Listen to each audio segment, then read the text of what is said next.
he had done so, he also calls his pastor, Jim Christie, for guidance, and he also called several of Janelle's friends to see if they knew where Janelle was.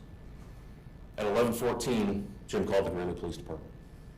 Now, contrary to what we hear sometimes through Hollywood or through media, the police department doesn't wait 24 hours before taking a missing persons report. So the Greeley Police Department responds immediately to the Matthews home. Officer Dave Mathis was the first officer to arrive at the Matthews home along with Detective Jack Stoller. And one of the first things that they noticed were footprints outside the Matthews home. In the front of the house, there were footprints that were just outside the windows that looked down into that basement living room that you've already seen a photograph of. In the back of the home, there are footprints that are around the back, up the staircase to a second floor deck, to a door that leads into the kitchen. And the other thing that they noticed was many of the footprints that were seen out back were obliterated by what appeared to be a hard garden rake, exhibit number 10. You can see some of the footprints that I'm talking about, and you can see some of the raking marks. A similar garden rake was found hanging in the Matthews garage. The width marks of the teeth on that rake that you'll see during the course of this trial are similar in terms of width to the spacing on those raking marks in the backyard of the Matthews home. In the garage area, underneath where a car would be parked in grease or oil, there are some similar footprint type markings as if somebody walked through the grease or the oil. And what you'll see in some of these footprints is a very distinctive tread pattern. Looks like little dots. And it's clear that the same shoes that made the tracks in the snow also walked through the garage. That rake was found hanging in the Matthews garage. The existence of these rake marks was held very close to the vest by the Greeley Police Department. Some folks refer to it as holdback evidence. The idea being that the only people who know of the existence of these raking marks are the police department and the perpetrator. Years later, Jennifer Matthews did not know that there were rake marks outside of her home in the snow. Having seemingly vanished into thin air, Janelle went missing for 35 years. Here in Greeley, this was enormous news. Thank you, Detective Crow. This was enormous news. The community was terrified. There were reward posters posted all over town with requesting information about the disappearance of Janelle. You'll hear that there were massive community searches in and around the fields of Greeley, out into rural Will County, looking for any signs. Dogs were used to track her. Television news crews ran stories, recreations. Stories about her disappearance ran in the media almost every single day. Janelle was, in fact, one of the first children to appear on the milk cartons in schools saying, "Have you seen me?" This was enormous news in Will County. And she remained missing until July 23rd of 2019. On that day, an oil and gas company who was installing a gas pipeline out along County Road 49, near County Road 34.5, unearthed what appeared to be a skeleton and clothing using the blade of a front end loader. After what you will hear is a very detailed, very arduous search by forensic anthropologists. Can we have Exhibit 73, please? You will hear about the uncovering of Jonelle Matthews' remains. Can you put up Exhibit 2 next to that, please?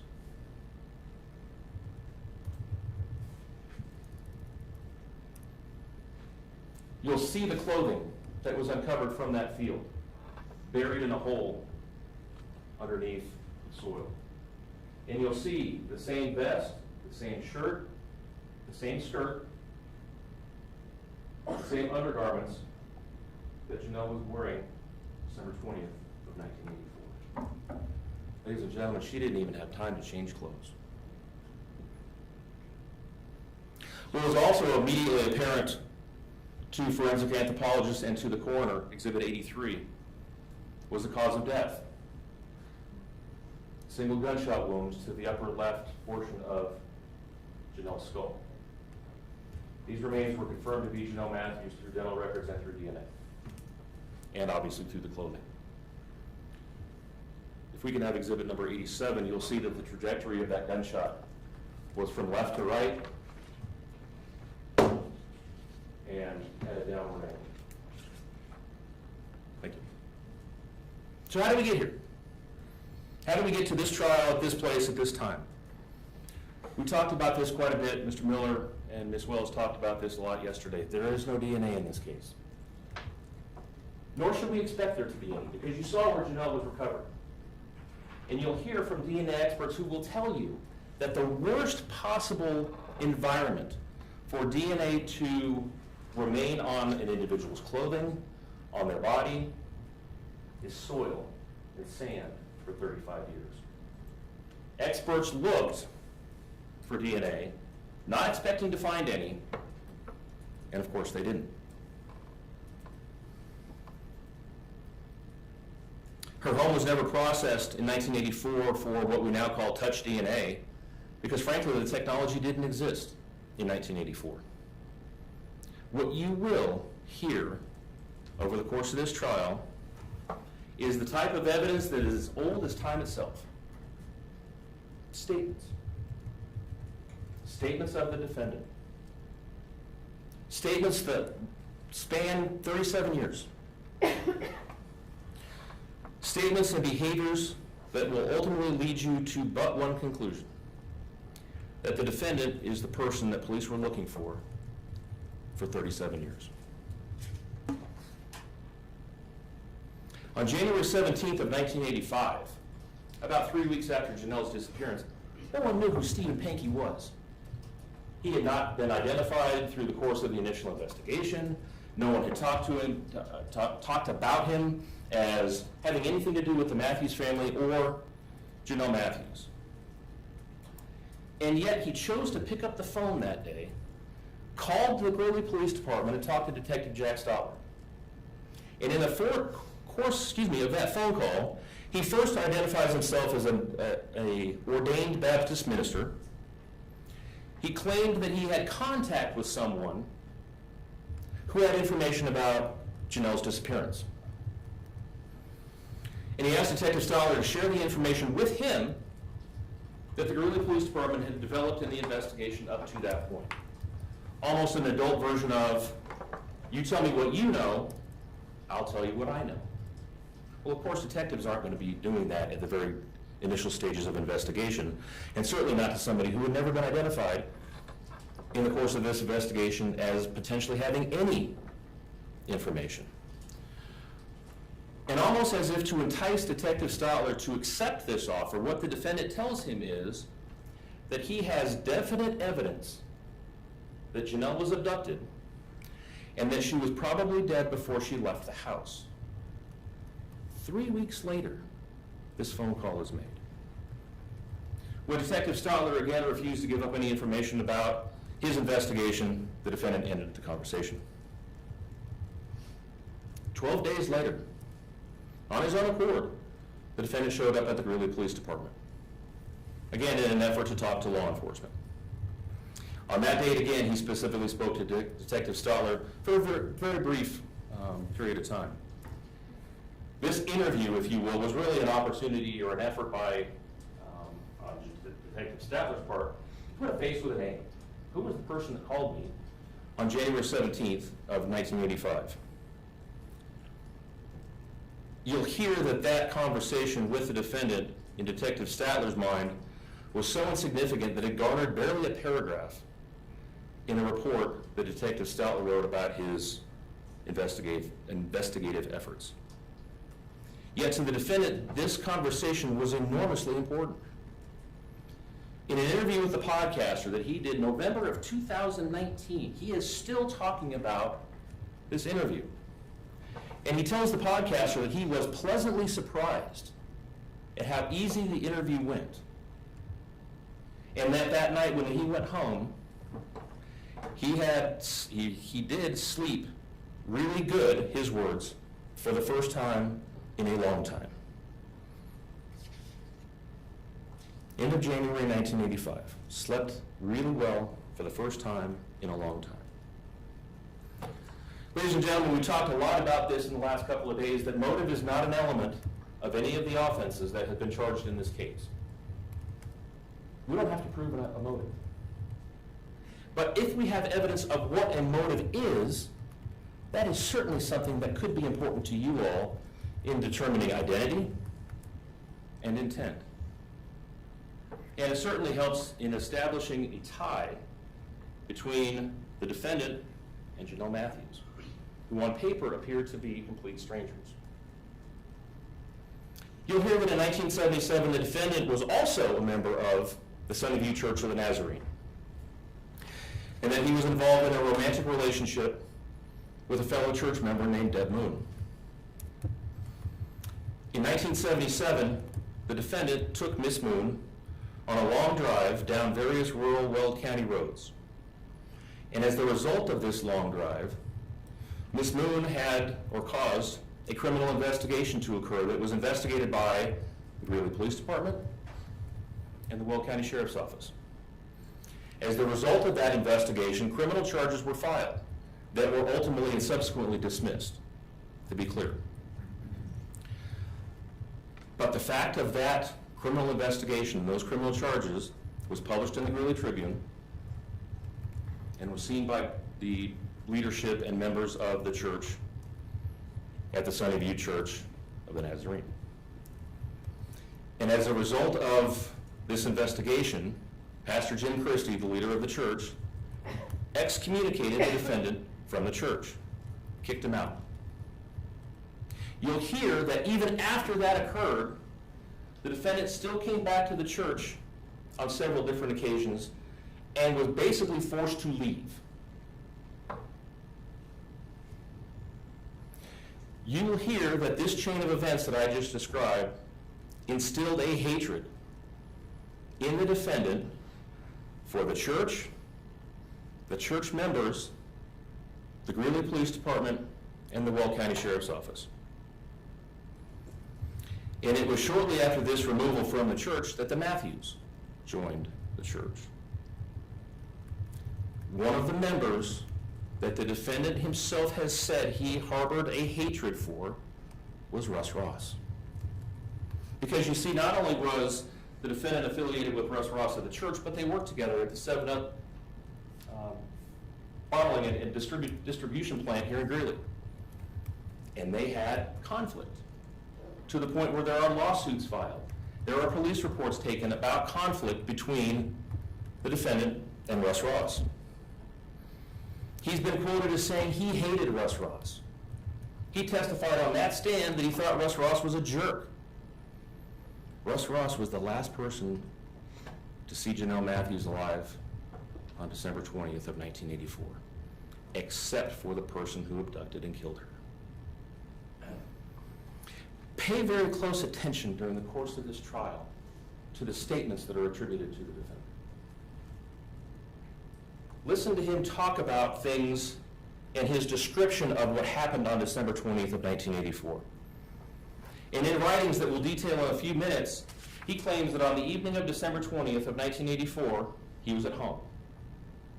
He claims that he was at home with his wife and his 5-year-old son, and he said he was at home planning to leave for a trip to California to visit his family the next morning. And he's standing at the window of his home on 6086 West 10th Street, looking out the window, watching the weather conditions, because he's concerned about the ability to leave his home and drive to California the next morning. He's worried about the snow. He's worried about getting his 2-wheel drive car down a long dirt driveway out to 10th Street. You'll hear that according to NOAA, the National Oceanographic and Atmospheric Administration, I think I said that wrong, there was a mere 1 inch of snow on the ground on December 20th of 1984, and the high temperature was 38 degrees. He claims he was drinking a Pepsi, and that he watched 2 cars pull into the driveway of his home that he believed were police cars coming to serve him with papers. He claims that they left in the early morning hours of December 21st, driving 16 or 17 hours straight through to Big Bear, California, Big Bear Lake, California, spending the Christmas holiday with his family and returning on December 26th to his home in Greeley. And for the next 37 years, he will assert that he had no knowledge of Jonelle Matthews, the Matthews family, her disappearance, and hadn't heard anything about it until 6 days later. You'll hear that repeated over and over and over again. However, ladies and gentlemen, we know that his version of events that occurred on December 20th of 1984 are inaccurate. Because the other person that you will hear from is his now ex-wife, Angela Hicks. Ms. Hicks will tell you that they were married October of 1978, when she was very young, 19 or 20 years old. And throughout their marriage, until she filed for divorce in 2000, she suffered significant psychological abuse at the hands of the defendant.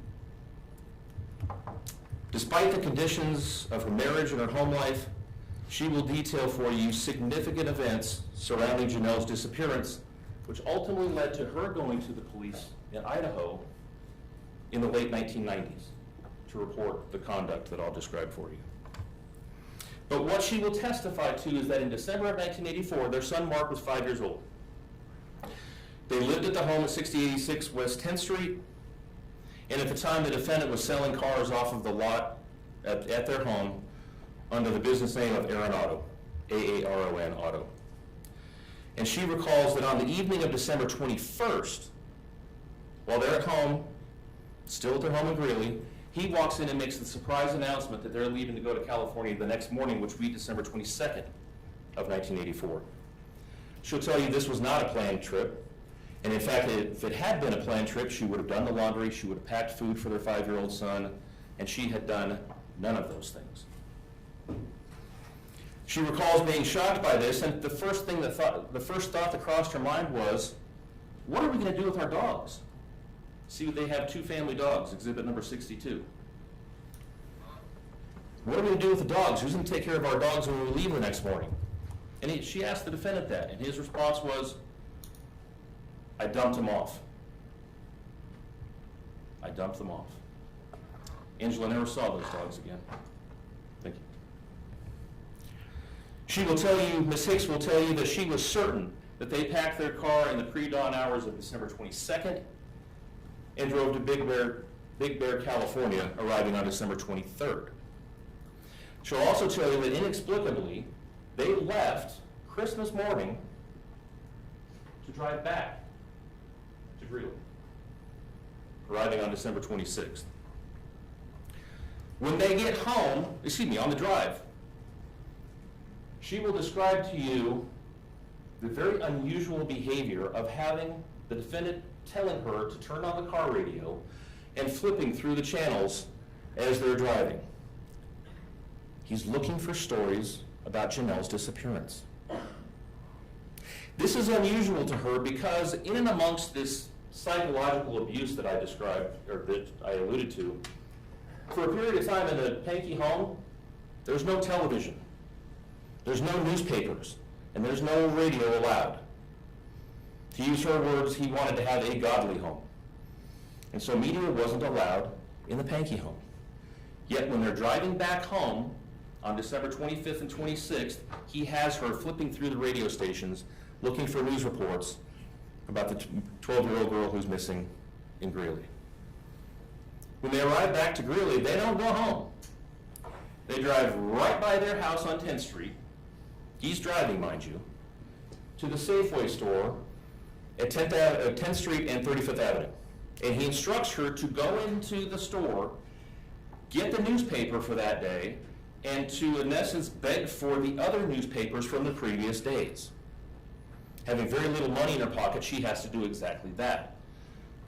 Panhandle from customers coming out of the store for mere change, to get into the newspaper bins that were back in the day, to get underneath the lower shelves to get the newspapers from the previous day. She returns to the car in the parking lot of the Safeway store, and he instructs her, demands that she read to him the newspaper stories Not about the snow, not about the Broncos, about the disappearance of Jonelle Matthews. And she is forced to read those stories to him several different times before they can go home. Once she finished, they returned to the home on West 10th Street, and Angela will testify that immediately upon arriving home, she's unpacking the 5-year-old son, she's unpacking the clothing and the possessions in the car, and he immediately gets out of the car and begins digging in the front yard. What he claims is there's a problem with the septic system. So he starts digging in the front yard. Confused, Angela went inside, checked the toilets, checked the sinks. There's nothing wrong. She can't see anything wrong with the plumbing. 2 days later, she'll describe for you another very strange occurrence where she's in the house, she's going about her daily chores, and she smells something burning.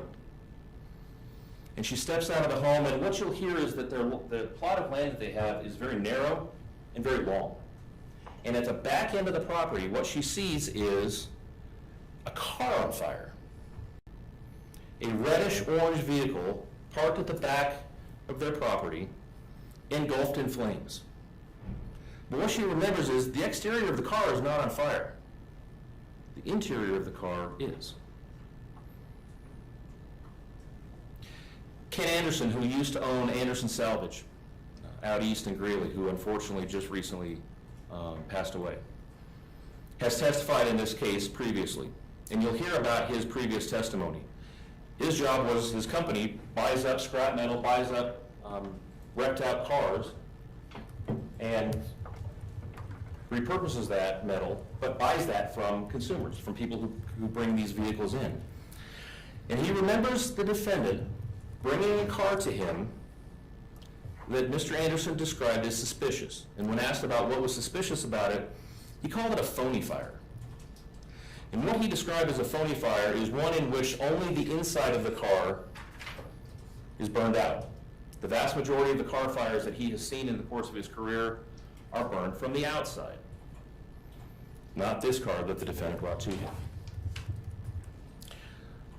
Ms. Hicks will continue in her testimony about some of the strange occurrences and strange behaviors for you during the course of this trial. And she'll describe that in February of 1985, since he's no longer welcome at Sunnyview Church of the Nazarene, obviously, for many years, they're now members at a church called Faith Ministries. And in February, shortly after Janelle's disappearance, about the time that some of these searches are beginning in and around the Greeley area, they're at church service. And the pastor, during the course of the service, during a call for prayer, speaks of a vision that he had in which he says that Janelle is alive, she's alive and well, and that she will be returned to her family. Upon hearing this, the defendant, as you will hear, becomes enraged and starts muttering to himself, "False prophet." And he says that several different times, becoming more agitated as he says it each time, to the point where he leaves the pew in the church and starts pacing back and forth to the point where members of the church have to take him out of the church to avoid this disruption that he is creating. In 1999, fast forwarding ahead, they're still married, and at this point they're living in the state of Idaho. And in the course of their marriage, the defendant told Ms. Hicks that the Sun Valley, Idaho Police Department refuses to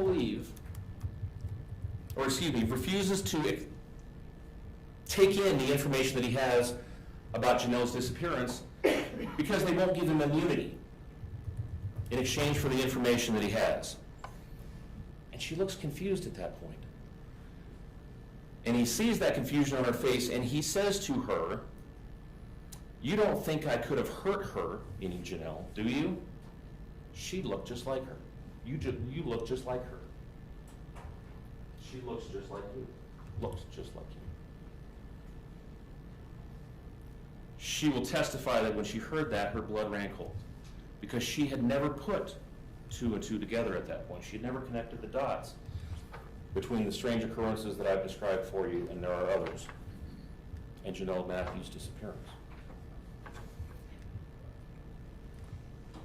So she goes to the police department to find out whether or not he has in fact been talking to them about Jonelle Matthews. And two members of the Sun Valley Police Department will confirm that he had been in trying to get immunity in exchange for information that he had about Jonelle Matthews' disappearance. On May 23rd of 1999, Ms. Hicks goes back into the police department, and she's sitting talking with several members of the police department, and she has with her a newspaper, copy of a newspaper article from December 21st of 1984. And the title of that article was Greeley Girl Believed Kidnapped. And there was a quote by then Lieutenant Paul Branham from the Greeley Police Department in that article, which basically says that there are signs of foul play, but that information is being withheld from the public during the course of this investigation. And Angela, in 1999, wrote along the side of that newspaper article,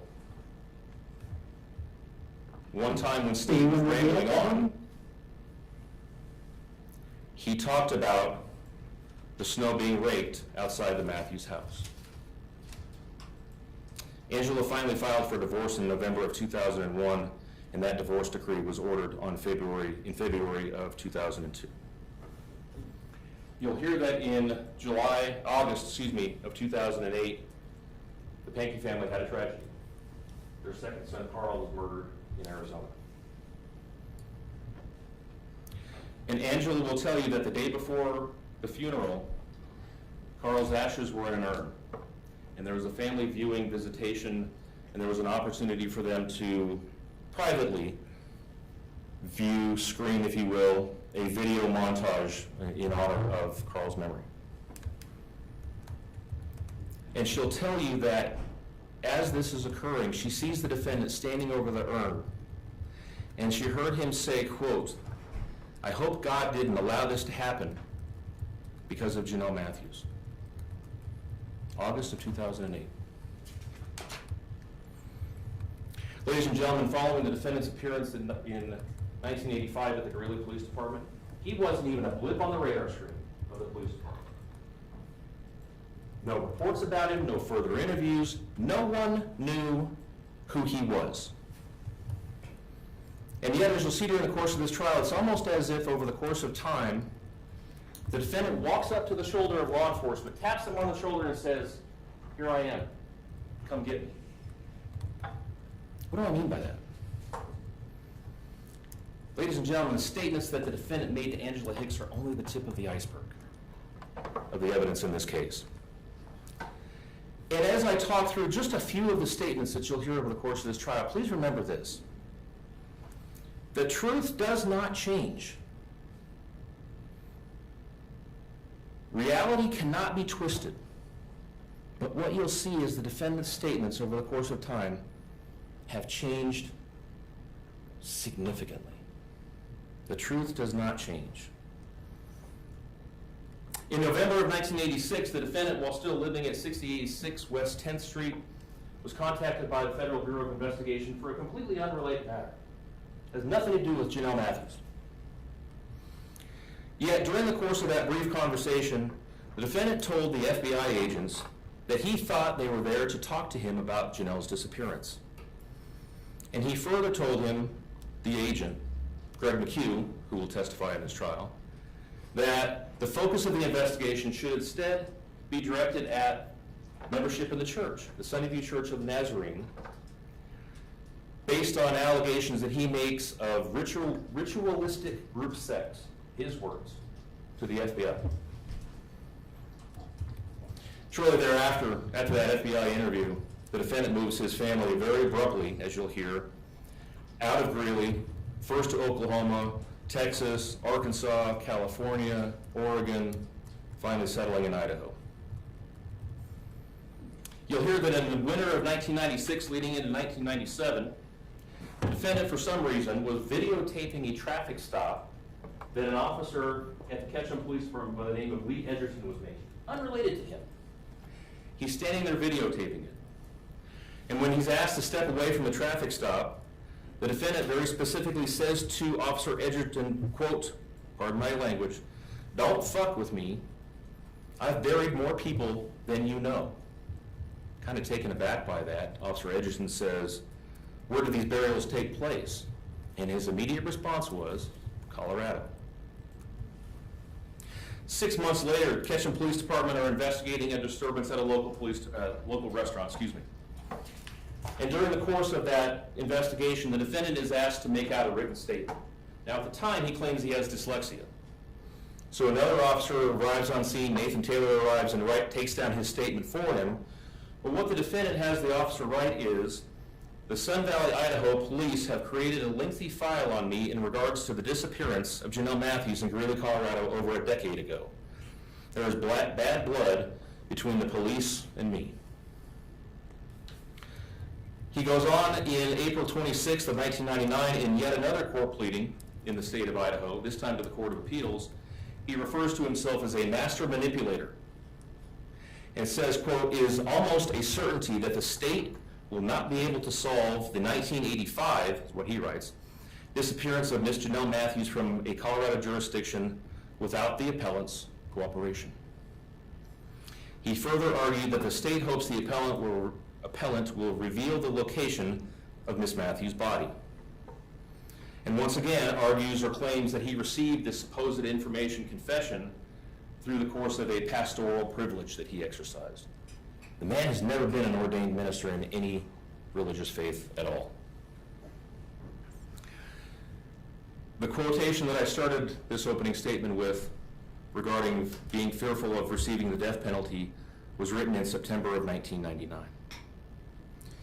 In April of 2003, in yet another pleading to the Idaho trial courts, he claims, quote, "The defendant entered the Greeley Police Department and told the detective that he had privileged information regarding the disappearance of Jonelle Matthews. And the defendant said that the family should be informed that Janelle died before crossing 10th Street and to not give the family hope." In that same pleading, in that same case, he asserted that he had attempted to get immunity from the Weld County District Attorney's Office and District Attorney Al Dominguez through the Lincoln County, Idaho prosecutor by the name of Jennifer Brown. You will hear from Jennifer Brown, now Jennifer Ewer, and Al Dominguez, that never happened. But this is one of the first times, but certainly not the last, that the defendant begins asking for immunity. I'll talk about immunity again in a moment. In 2011, the defendant finally abandons his claim that he has some kind of a pastoral privilege that prohibits him from sharing the information with law enforcement. He begins writing letters to the district attorney's office here in Weld County. And you'll see in those letters, he starts to change his story very significantly. In a letter dated June 1st of 2011, he says, "I would like to make the following factual statement regarding my knowledge of Miss Matthews. I lived in Weld County from June of 1973 to early 1987. I first heard about Miss Matthews and her disappearance while returning from Christmas in California on or about December 26th of 1984. I have never had any knowledge that would lead me to believe anyone involved in Miss Matthews' disappearance was a threat to the general public." Mr. Work, I have 1 minute, but I'll give you some more time. I'm sorry? I have 1 minute, but I'll give you a few more minutes. Okay, thank you. And he then refers to her as the late Jonelle Matthews and says that Miss Matthews, the late Jonelle Matthews, is at all times innocent in her death and disappearance. Ladies and gentlemen, her body wasn't found for another 8 years. Yet he's referring to her as the late Jonelle Matthews. The defendant repeatedly demands immunity from law enforcement before giving up this information. Now, to be clear, immunity means an agreement by law enforcement and the district attorney's office that he cannot be charged in exchange for the information he shares. Without that grant of immunity, he refuses to share any information that he has about the disappearance of Jonelle Matthews. You will see during the course of this trial literally thousands of searches on his devices for information regarding Jonelle Matthews' disappearance. ramping up after law enforcement appears at his front door in April of 2019. It certainly doesn't start then, but it ramps up, and you will see entry after entry after entry on iPads, and iPhones about the searching that he does for Janelle. Two other things that I want to point out at this point during the trial. His statements don't end when he was arrested on this case. You will hear that he was housed at the Weld County Jail with an inmate by the name of Patrick Callis. Mr. Callis was in custody on his own issues. He's in custody for distribution of a controlled substance. This is from November 30th of 2020 to April 5th, 2021. Mr. Callis will tell you that he was acquaintances with the defendant in the jail, and that they had developed an acquaintance, a bond through spiritual, he calls them spiritual things, but through prayer groups and consoling one another based on the circumstances in which they find themselves. Mr. Callis will tell you that one morning the defendant approached Mr. Callis' cell door. And he says, "Pat, I need forgiveness." And when asked for what, the defendant says that he was feeling guilty and that I made some mistakes and I did some bad things. Callis, basically guessing, I think at this point, what the conversation was about, says, because everybody knows why Mr. Pankey's in custody, says, "Did you kill her?" The defendant nodded and said, "That's between me and God." Mr. Callis will tell you that it was clear the defendant was asking for forgiveness for what he referred to as that little girl. Finally, ladies and gentlemen, during the course of this trial, and you've heard references to this before, that the defendant has previously testified at another hearing in this case, from this stand. And you'll hear some of the statements that he made.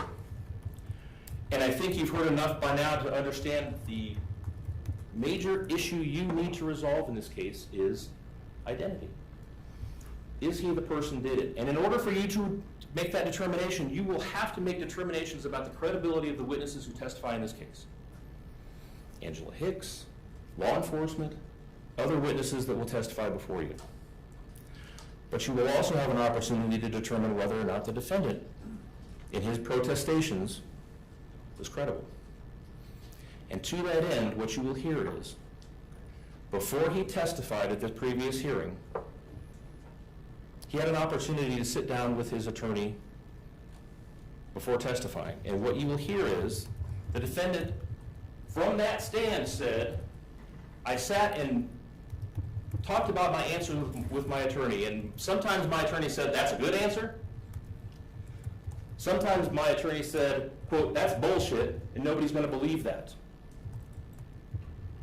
I had an opportunity to cross-examine him. The next day after this conversation he claims took place. And when he was asked, "What were the statements that you made that your attorney told you were bullshit and nobody would believe them?" he couldn't remember. And what you will hear is that he also didn't remember the answers that his attorney told him were good answers. Keep that in mind, that planning session, if you will. Because, ladies and gentlemen, the truth does not change. Yet his statements do. For 34 and a half years, Janelle lay buried in that field. At the conclusion of this case, the evidence will prove to you, beyond a reasonable doubt, a doubt based upon reason and common sense, that the defendant is the individual who kidnapped and murdered Jonelle Matthews. Thank you. Thank you, Your Honor. Thank you, Mr. Rourke. Mr. Harris, I'll add time to yours if you wish. I said I'll add time to yours if you wish. Thank you, Your Honor. If I could have one moment. Certainly.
Steve didn't do this.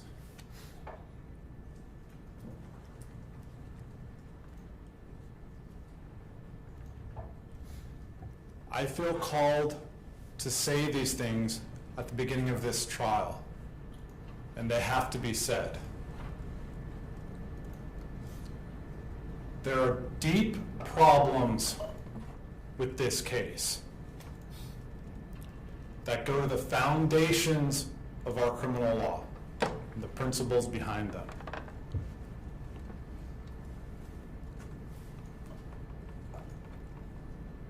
You, after you hear the evidence in this case,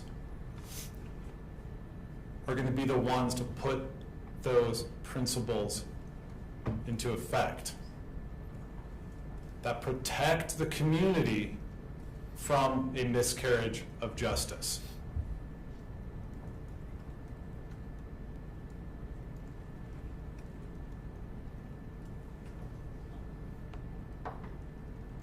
Yes, this is about Jonelle Matthews. Yes, this is about what happened to her.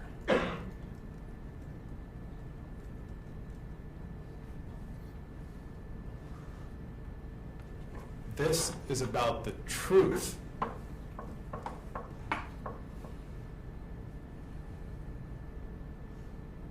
About a community coming to understand, react to the deep uncertainty of what happened to Jonelle Matthews.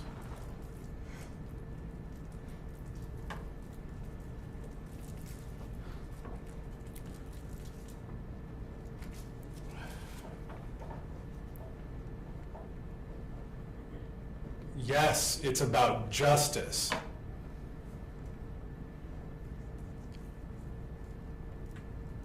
But not a simple, uncritical justice.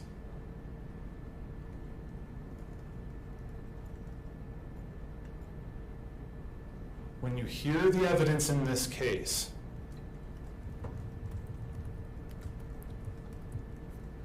when you listen to how it's discussed by the prosecutors, by the detectives, by the police, by the people of the community,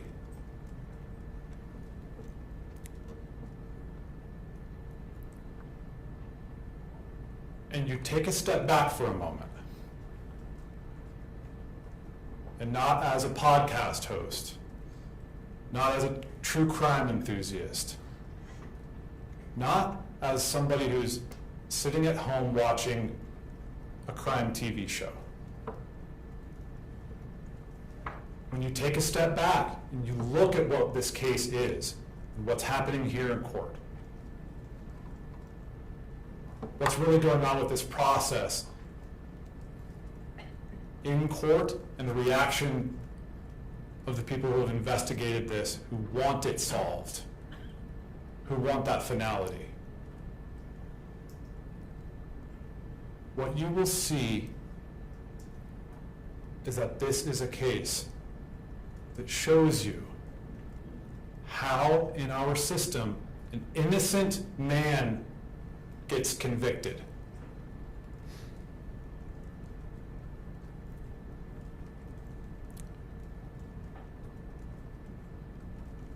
When you take that step back, not in those other roles, not in your everyday life where you have thoughts, but you take that step back and you look at what this case is and you do your duty as a juror,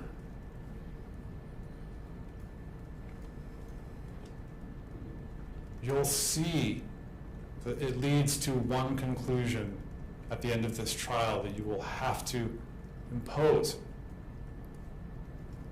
You will have to give. Because justice will require it.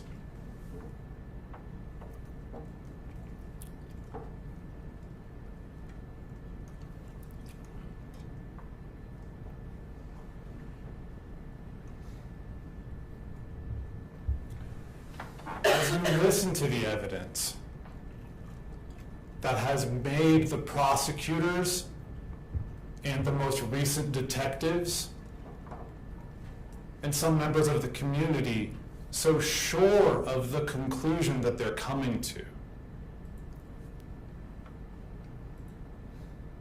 You have to look at the hard facts of the case. You have to know that.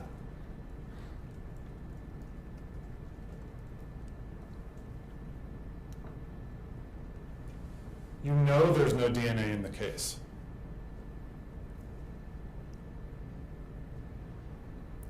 There's no DNA found that could be compared. There's no DNA link to Steve.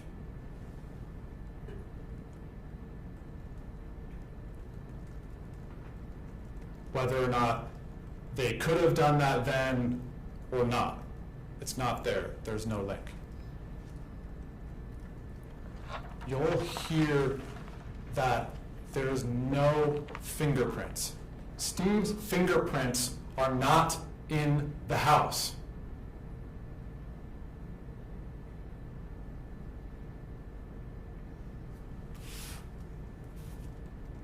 In 1984, they can check for fingerprints.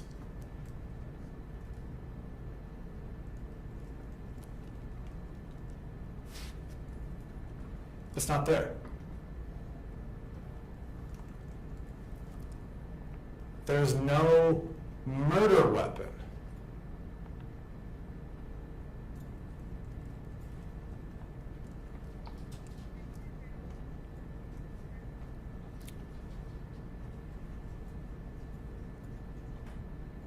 You're not going to hear that they found something that was used, that was ever linked to Steve.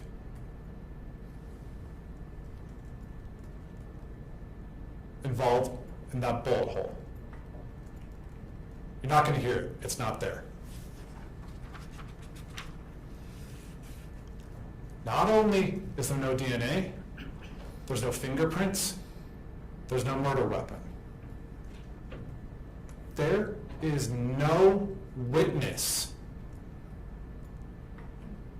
in this case who will put Steve at the house.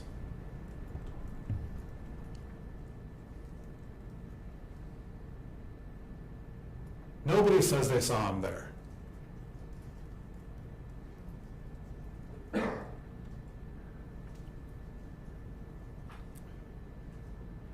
Russell Ross says he did not see anybody around the house when he dropped Janelle off. Russell Ross will say that he didn't see any suspicious vehicles. He didn't see any vehicles on the side of the street. He didn't see anybody following him.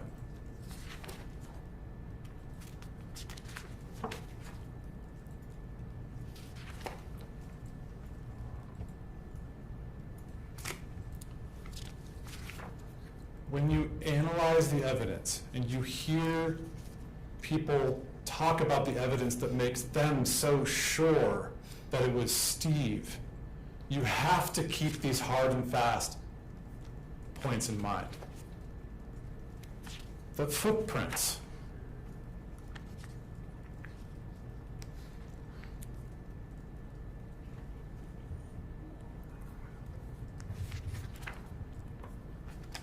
They don't match to Steve.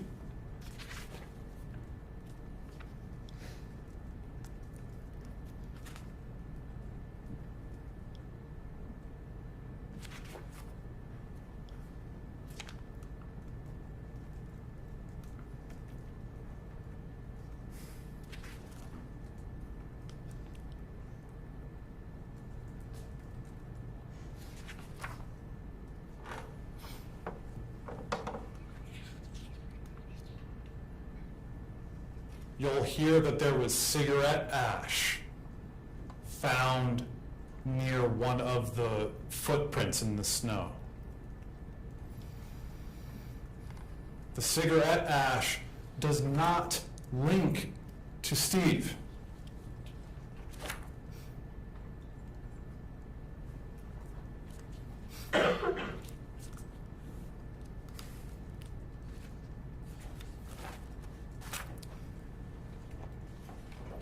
there's no picture of Steve there.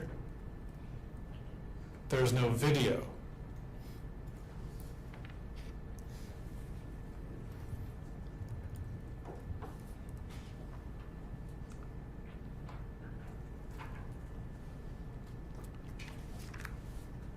The Matthews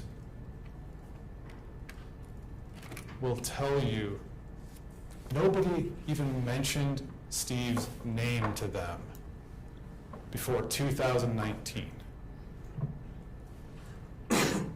They'd never seen him, they'd never heard of him, they'd never been around him. Completely unknown to the family.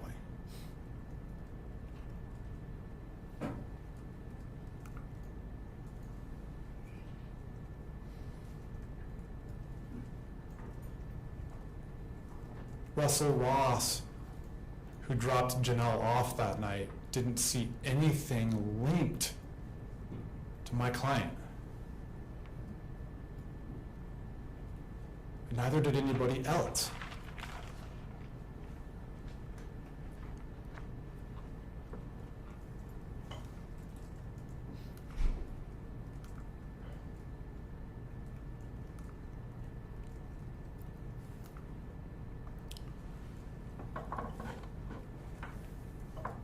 You're not going to hear about any physical evidence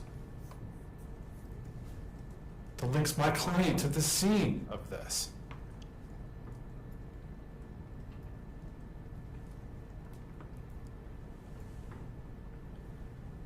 As you're listening to the evidence in this case,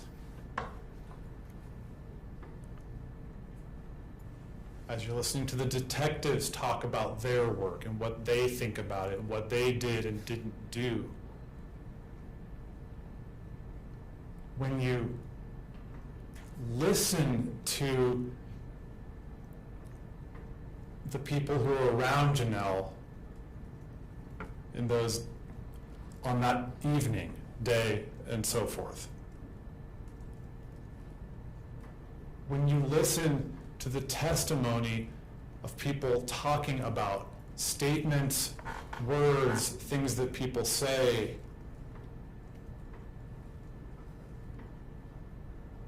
you will have to, it will have to come up in your mind when you listen to that. All of these things that I just went through.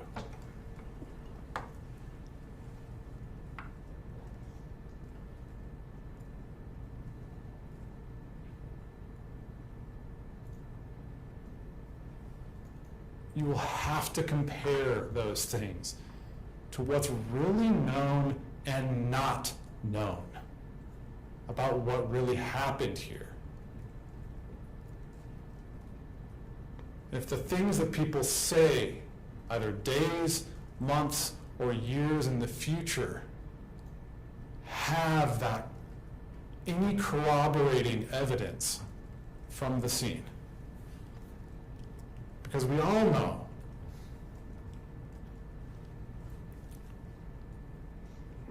how it is that innocent people get convicted when there's no evidence of the type that I'm talking about.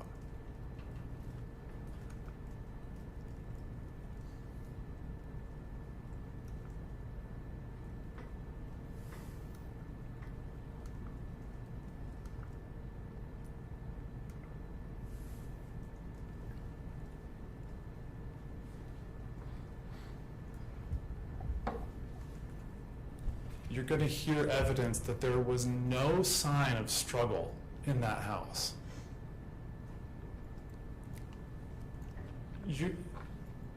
Mr. O'Rourke told you, and you're going to hear it time and again, I'm sure, that Janelle was not the kind of 12-year-old who wouldn't put up a struggle if somebody who she didn't know, had never seen before,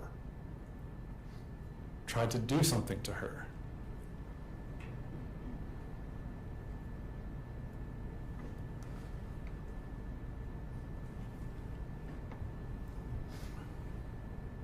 Mr. Matthews was in the house for an hour and 45 minutes before he called the police.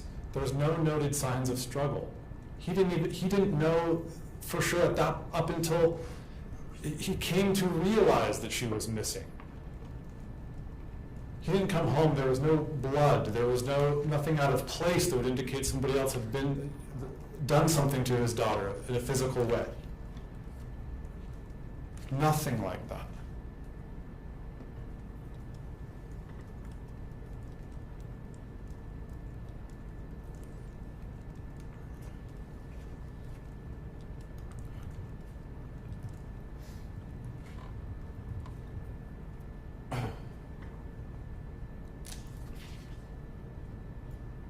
So when you listen to all the evidence about what people are saying, whether or not those people are credible or not, whether those people have obscure reasons to say the things that they say, that are discernible to you, that make sense to you or not, you have to go back to the original evidence in the case.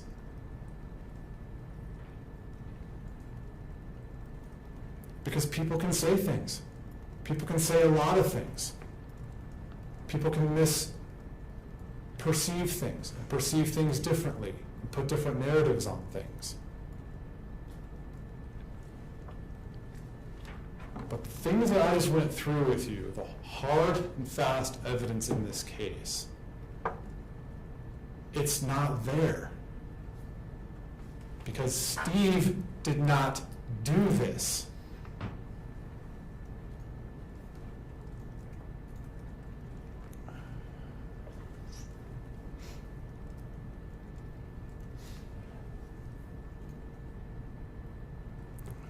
Greeley was a smaller place. We talked about that in 1984.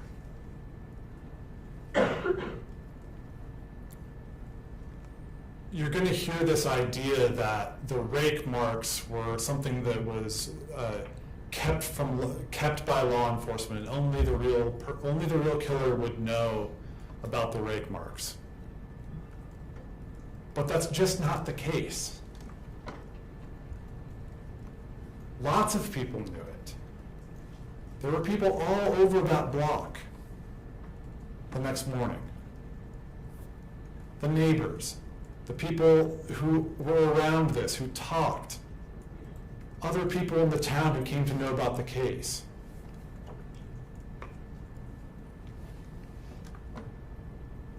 People were interested in this. It's not just now with podcasts that everybody knows about it. Back then as well, people knew about it. People were asking questions and talking, and rumors were flying, things were being said. So somebody knowing and getting involved in all of that out of some kind of interest in that type of thing, calling the police, asking for information, saying bizarre things about it, that's not just Steve. That's a lot of people. Then and now.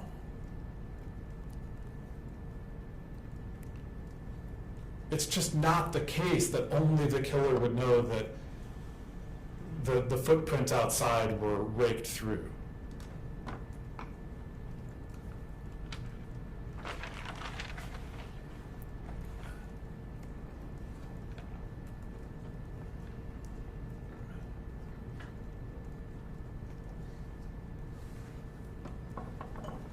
That's the garage of the Matthews home, where the rake was found, put back on the rack on the side of the garage.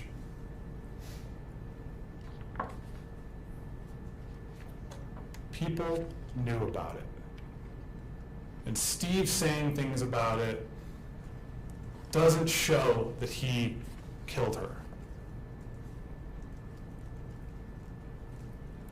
36 years passes. You're going to hear that there was a search. You're going to hear that there's articles being written. You're going to hear that it's a famous case in Greeley.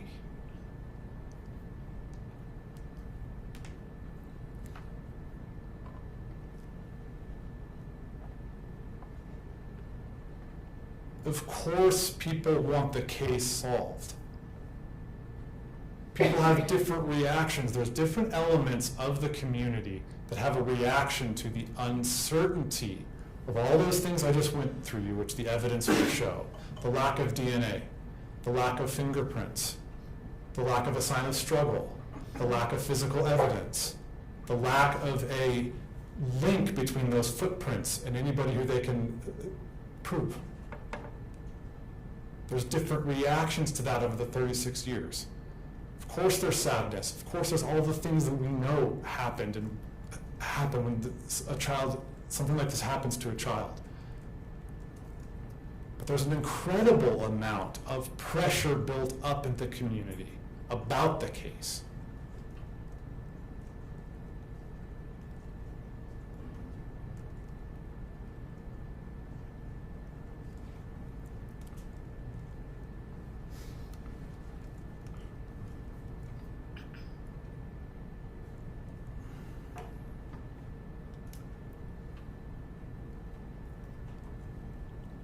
There's understandable pressure to solve the case, and you'll hear about those things.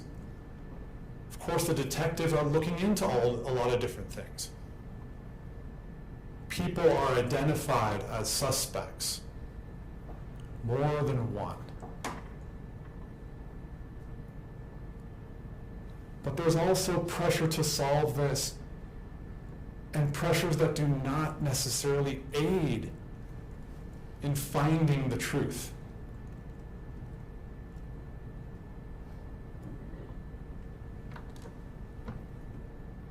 The pressures of the detectives, the pressures of the district attorney who want this solved, who want that finality.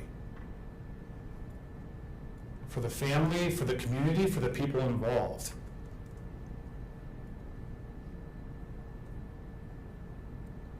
But after you hear the evidence in this case, you're going to have to wonder,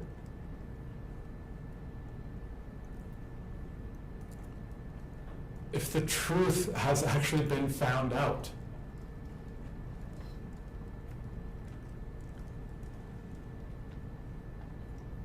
Or if some of those elements of the community have run ahead. Have run ahead to that conclusion because the finality is desired.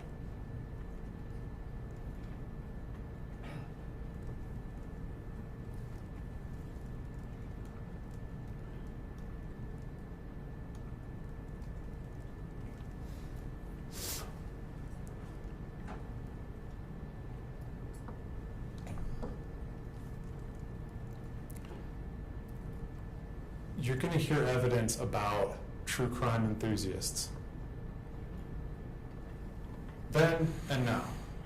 About people who call into the police department when something like this happens. Who say all sorts of things. True and not true. Understandable and not understandable.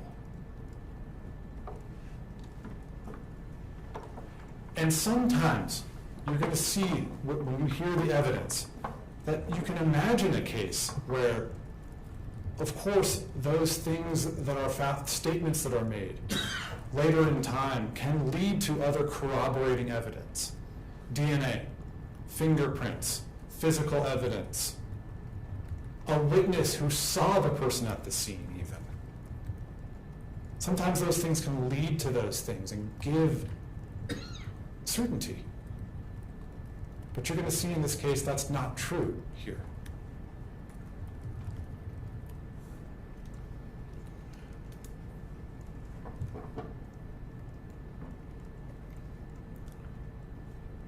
You're going to hear evidence about how Steve is different.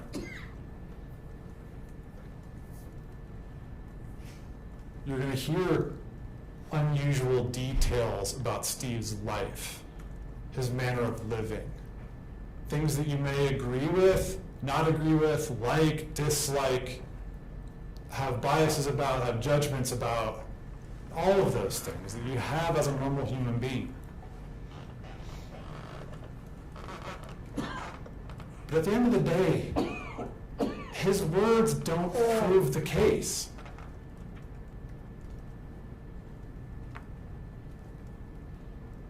You're not going to hear evidence that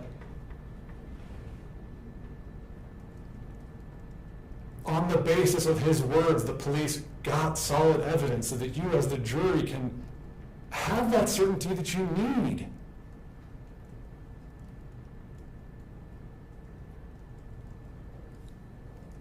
Because it wasn't him. He's always said he found out about the Jonelle Matthews case after he got back from California, or 6 days later, whatever the exact statement is. He's always said that. He said a lot of other things too. But you're going to have to go back and compare it to what we actually have in the case for hard and fast evidence. Angela Hicks. She's not going to tell you that he was gone at the time from the house and knows where Steve was or wasn't at different times when Jonelle Matthews went missing. She says a lot of other stuff about after the fact, about the trip to California, that's disputed, would be reasonable for police to want to look into these things, to see if it brings up other solid evidence so that they can get the finality that is really needed. But that's not the case here. She just says these things. She just has a perception of different events. It doesn't lead to corroborating evidence. You're not going to hear about any.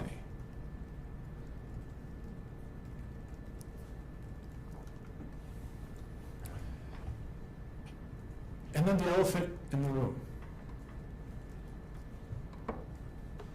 that you're just going to have to come to terms with is a part of this case. Norris Drake. Norris Drake lived right across the street from Jonelle Matthews and the Matthews family.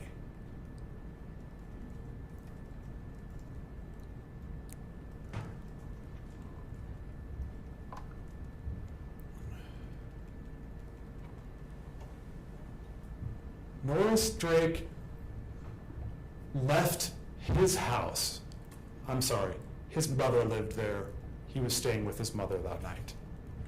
So he was there. He had another house somewhere. He was staying with his mother that night. He left that house right in the time frame when it's possible for him to have done it. He was looking at something when he went outside.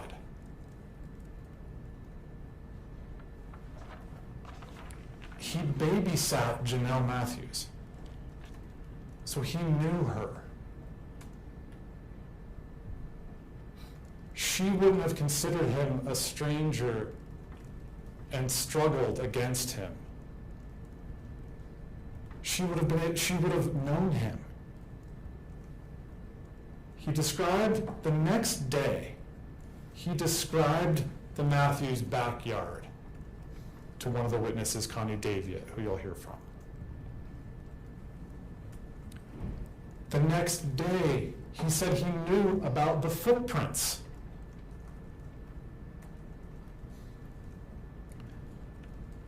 He said the girl was taken out the back door. The next day he said that. He said the child was dead. And he said that the next day. And the way he described it to Connie Davitt, it seemed like it was an eyewitness account because it was so graphic.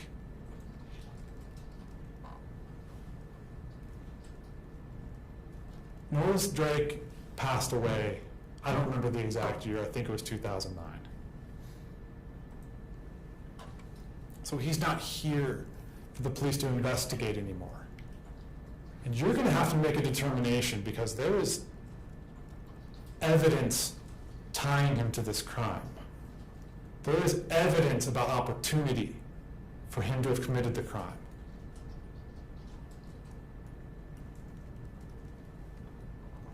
You're going to have to make a determination in this case. If you are sitting on a jury in a case where somebody who is dead committed the crime,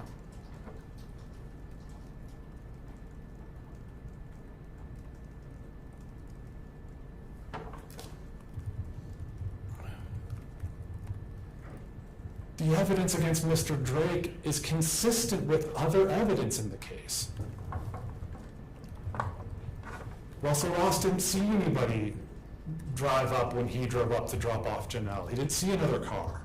Well, Norris Drake was across the street and would have seen Janelle enter a dark house, turn off the light, and the car drive away.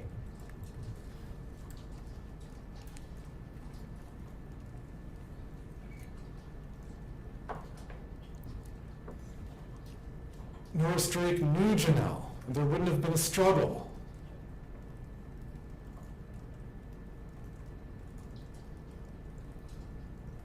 It's consistent with so much of the evidence, and you're going to have to make a determination that in order for you to find Steve guilty, you need to know for sure about that. You need to make an evaluation. You're going to be called upon to make an evaluation of the fidelity and the extent and how certain these detectives are in eliminating him as the person who did this. And as you'll see with this evidence, if you can't do that, you could be sitting on a jury with a man accused when the person who did the crime passed away 13 years ago.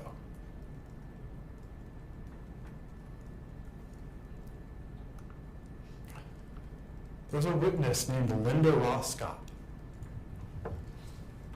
She says that she came home from work one day and saw Norris Drake trying to get into the house with her daughters.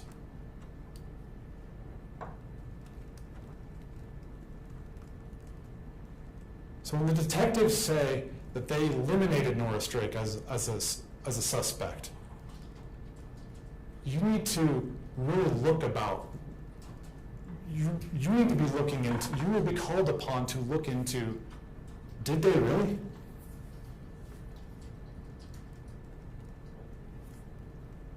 Because otherwise, the risk of a miscarriage of justice is extreme in this case.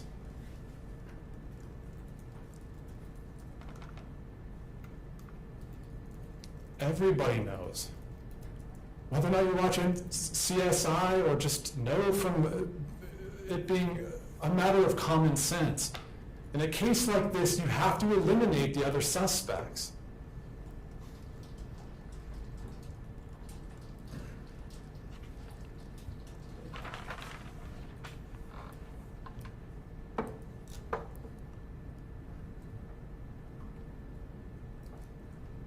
They haven't done that in this case, as the evidence will show. You're going to hear information about orange cars, about a lot of periphery issues. I ask you, when you hear evidence about cars, about what people said at different times, if different cars were involved, and what time frames, and who had what car, and whether or not they've really eliminated all of the other possibilities in this case. I won't go, I don't know exactly how the testimony is going to come out on all this orange car stuff, because this is a live thing. People get up here and testify. But you have to compare that to the hard and fast evidence in this case that exists and doesn't exist.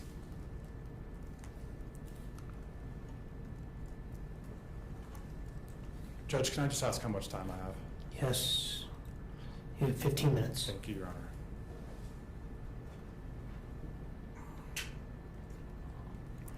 You're going to hear evidence about a jailhouse informant. The type of evidence that one turns to when there's not that hard and fast evidence to place this man at that crime scene. Somebody who's got felony convictions, who's playing the game, who knows how this all works, who knows what they're getting in return and what they hope to get in return, even if they're not getting it.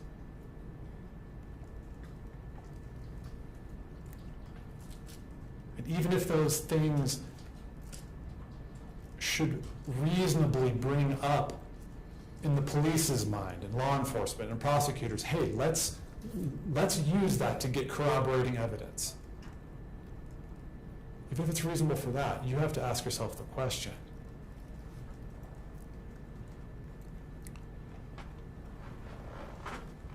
Is it getting the certainty that is required as a juror?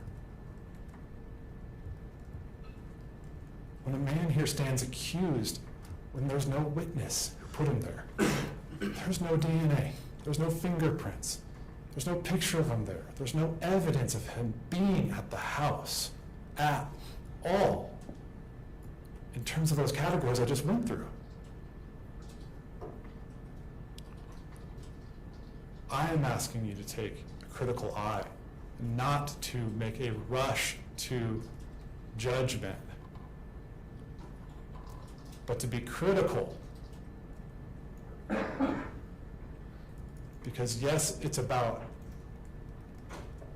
justice. But what is that in this case?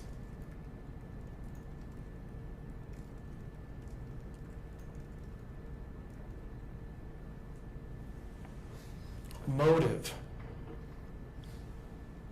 There was been discussion, and you will hear discussion and testimony that goes to the prosecution's theory of what the motive was for Steve.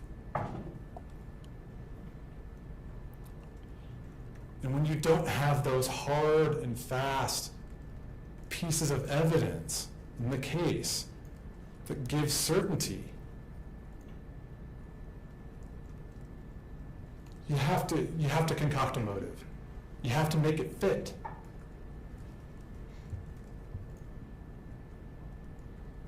The defense is asking you to take a critical eye towards what this motive is that they're saying Steve had. And does it make sense? And does it actually explain that he did this?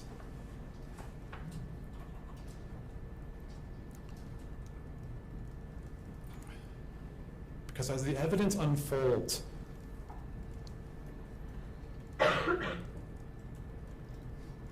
you're going to see that there's speculation involved. There's leaps of logic that have been undertaken because of that pressure, understandable pressure to solve the case, to have that finality, understandable pressure, but not pressure that necessarily aids in finding the actual truth.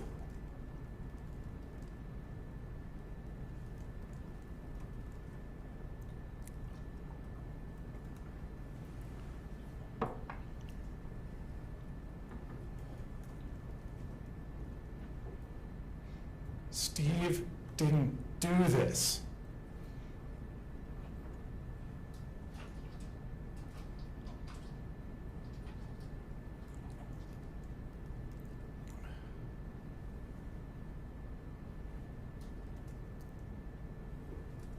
Not a simple, uncritical justice, but one that recognizes what is really going on here and what your role as a juror really is. Nobody likes, you're not going to be told that anybody likes what happened to Janelle. It's horrible.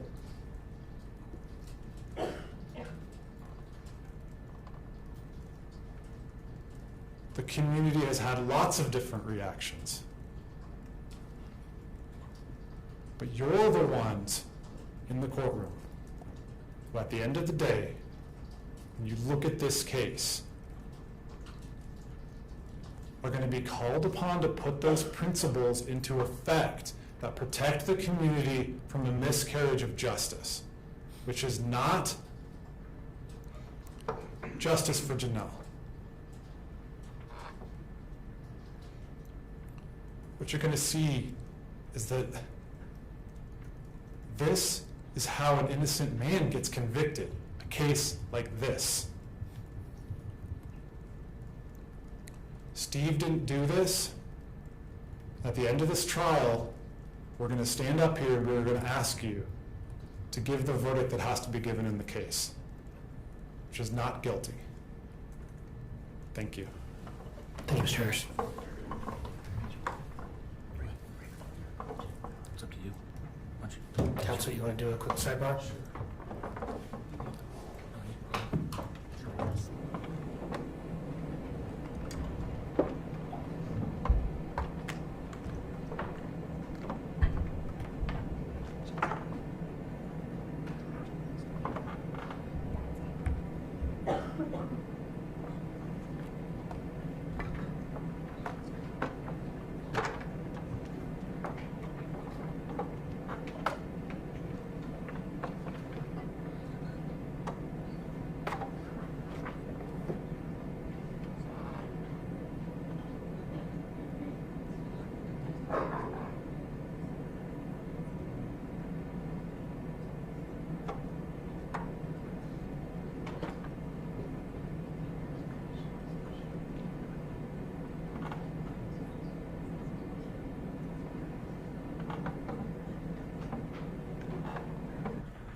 All right, ladies and gentlemen, we're going to take an early lunch break and have you come back at 1:15.